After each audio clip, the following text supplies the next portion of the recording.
आज हम बागेश्वरी नगर के विजयादशमी उत्सव के लिए एकत्रित आए हैं। स्वाभाविक रूप से टेक्नोलॉजी में थोड़ा आगे पीछे होता है, इसलिए साउंड सिस्टम ठीक काम नहीं कर रही है। राव साहब का भी आवाज सुनाई दिया नहीं दिया, लेकिन फिर भी हम सब शांति से यहाँ बैठ करके सुनने का प्रयास कर रहे हैं। कहीं पर भी डिसिप्लिन टूटा नहीं। मुझे लगता है जिस कार्यक्रम के लिए हम आए हैं उसका प्रभाव इतना है, जो कुछ भी असुविधाएं हैं उसको देखकर भी हम अधिकाधिक उससे कुछ पाने का प्रयास कर रहे हैं। इसलिए हम शांति से बैठ करके सुन रहे हैं। कदाचित मेरी आवाज आप तक पहुंचेगी नहीं, लेकिन कदाचित मेरी भावनाएं आप तक आसानी से पहुंच सकती है। क्यों?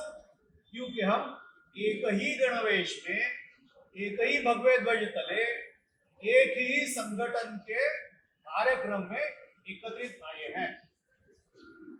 आज का जो विजयादशमी का उत्सव है, ये विजयादशमी मनाना ये अपने संस्कृति में शतकों से नहीं, सदियों से नहीं, युगों से कार्यक्रम होते आ रहा है। अगर हम पुराण काल में देखेंगे, सतयुग, त्रेतायुग, द्वापर युग और अभी जो चल रहा है वो कलयुग। सतयुग की घटना है जब पृथ्वी पर आतंक बढ़ा था, राक्षसों का साम्राज्य बढ़ा था, जुल्म जबरदस्ती सब कुछ चल रहे थे, अधर्म का सब जगह पर बोलबाला था।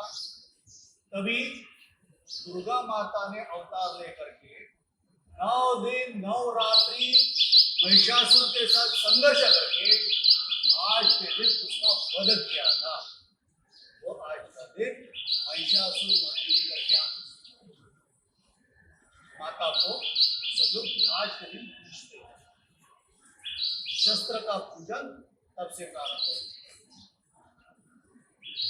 त्रेता युग में जब रावण का अहंकार और अत्याचार बढ़ गया था, तो उसको परास्त करने के लिए प्रभु रामचंद्र जी ने जब लंका पर हमला किया, तभी वैसे देखा जाए तो प्रभु रामचंद्र स्वयं अयोध्या के सम्राट थे।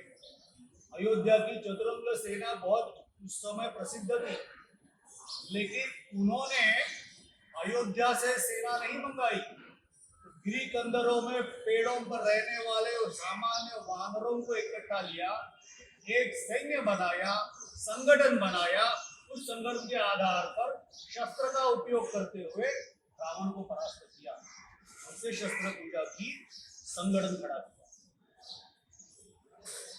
द्वापर युग में जब पांडवों को वनवास हुआ था, 1 वर्ष का अज्ञातवास हुआ था, तभी उन्होंने अपने शस्त्र जो थे वो सभी वृक्ष पर छुपा के रखे थे, क्योंकि हम पांडव ये समझ में नहीं आना चाहिए।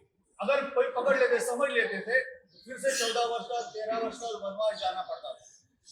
इसलिए वो शस्त्र छुपा के रखे थे, और आज की ही दिन उन्होंने वो शस्त्र बाहर निकाले, शस्त्र पूजन किया और घमंडी कौरवों का विरोध किया। जब उन्होंने विराट नगरी पर हमला किया था, तब की बात है, महाभारत युग की बात है, उसके पहले की बात है।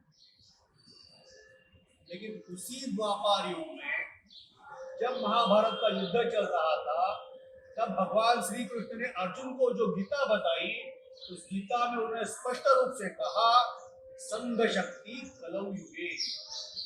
जो आने वाला कलयुग है उसमें कोई एक व्यक्ति परिवर्तन नहीं कर पाएगा।